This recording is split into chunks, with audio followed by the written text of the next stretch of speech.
Perkenalkan, saya Faizal Rizky dengan NPM 0211200014 dari kelas 6A Manajemen.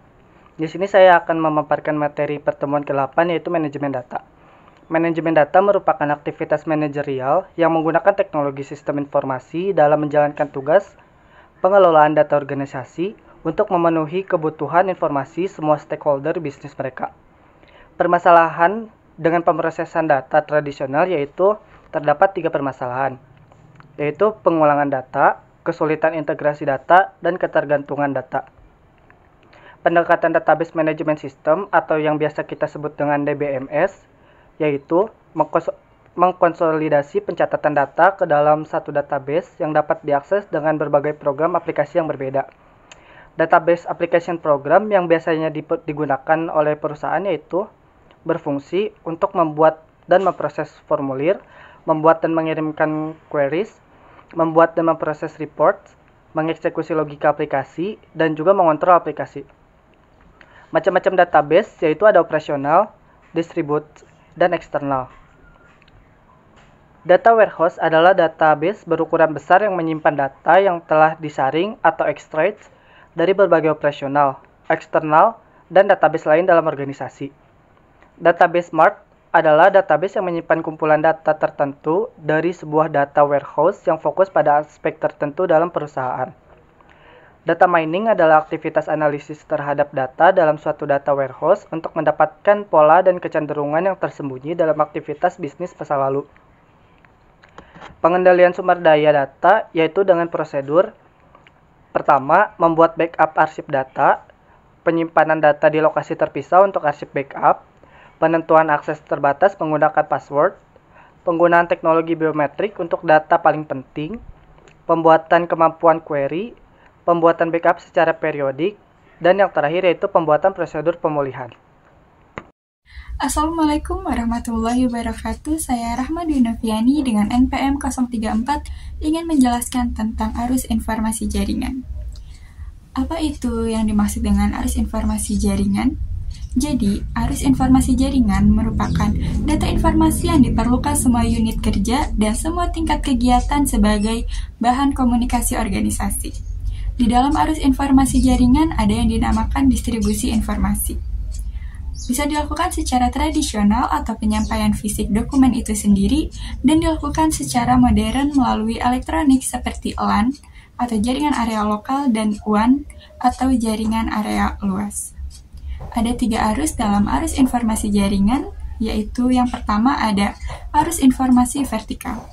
Arus informasi vertikal merupakan arus informasi yang mengalirkan data dan informasi secara vertikal dari atas ke bawah atau dari bawah ke atas. Pada arus ini biasanya mengalir antar tingkat kegiatan pada satu unit kerja yang sama seperti unit pemasaran, unit produksi, unit keuangan, dan lain-lain. Yang kedua ada arus informasi horizontal. Merupakan arus yang mengalirkan data dan informasi secara sejajar pada satu tingkat baik unit yang sama atau unit yang berbeda. Contohnya antara subsistem penjualan dengan subsistem akuntansi. Yang ketiga ada arus informasi organisasi.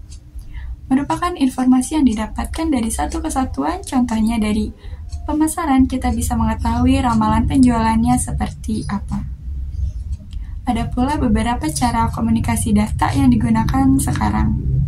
Yang pertama melalui otorisasi kantor.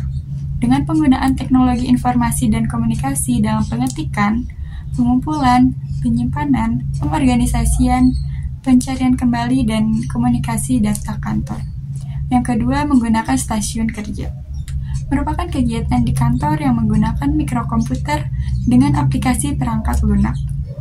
Yang ketiga, menggunakan surat elektronik. Mengirim pesan, memo, surat, dan lain-lain melalui internet. Yang keempat ada melalui konferensi elektronik. Bisa konferensi dengan komputer melalui email atau telekonferensi dengan Zoom atau Google Meet. Yang kelima, surat dengan suara. Mungkin cukup sekian penjelasan mengenai arus informasi jaringan. Terima kasih. Perkenalkan, saya Lisa Herlina, NPM 0211200021. Di sini saya akan memaparkan sedikit materi Sistem Informasi Manajemen pertemuan 10 tentang peran manajemen sistem informasi bagi suatu perusahaan. Sistem informasi adalah dasar bagi jalannya suatu bisnis saat ini. Sistem informasi memegang peran penting hampir di seluruh sektor bisnis di dunia. Dengan adanya manajemen sistem informasi dapat membantu dalam menganalisis data yang diperlukan untuk melaksanakan fungsi manajemen. Terdapat peran sistem informasi manajemen yang membuatnya penting bagi suatu perusahaan. Yang pertama, untuk meningkatkan akurasi data. Yang kedua, untuk memudahkan koordinasi divisi. Yang ketiga, untuk memperbaiki kualitas SDM. Dan yang terakhir, mengurangi biaya operasional. Selain itu, manfaat penggunaan sistem informasi tentu saja memberikan dampak positif terutama di lingkungan bisnis global. Assalamualaikum warahmatullahi wabarakatuh. Nama saya Zupan Kajaswar, NPM 02112008. Di sini saya akan menjelaskan tentang peran analisis sistem. Peran analisis sistem adalah sebuah pekerjaan yang termasuk dalam tim engineering, bertugas untuk melakukan analisis, merancang dan mengimplementasikan sistem dan bertanggung jawab atas hasil yang ingin dicapai oleh perusahaan. Tanggung jawabnya yaitu yang pertama ada investigasi, lalu ada analisis, lalu ada desain dan implementasi. Skill yang dibutuhkan yaitu administrasi sistem, administrasi bisnis, dan manajemen proyek. Latar belakang sistem analisis merupakan alumnus jurusan sistem informasi atau teknik informatika karena pendidikan pemrograman yang baik. Namun tidak menutup kemungkinan untuk di luar jurusan tersebut selama memiliki kemampuan yang dibutuhkan. Peran memiliki tugas yaitu berinteraksi dengan pelanggan terkait sistem, memandu programmer untuk pengembangan sistem, lalu melakukan pengujian terhadap sistem.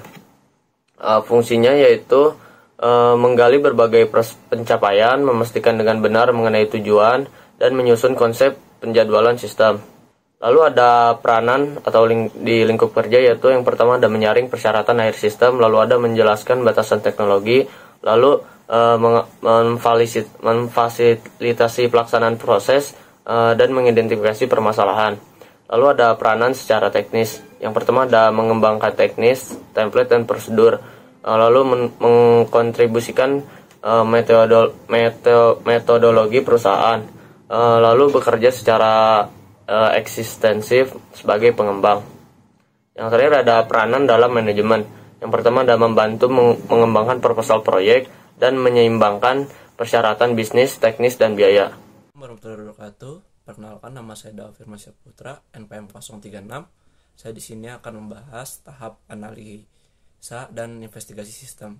Di dalam sebuah sistem perlu adanya sebuah pengembangan sistem supaya sistem tersebut mampu meningkatkan apa saja ya sekarang dibutuhkan sebuah konsumen. Maka dari itu di sini akan kita bahas sedikit mengenai hal yang diperlukan untuk pengembangan sistem, yaitu tahap penganalisan dan investigasi masalah sebuah sistem. Untuk melakukan investigasi dibutuhkan teknik pengumpulan data, yaitu observasi, langsung wawancara, dan kuesioner sampling dokumen.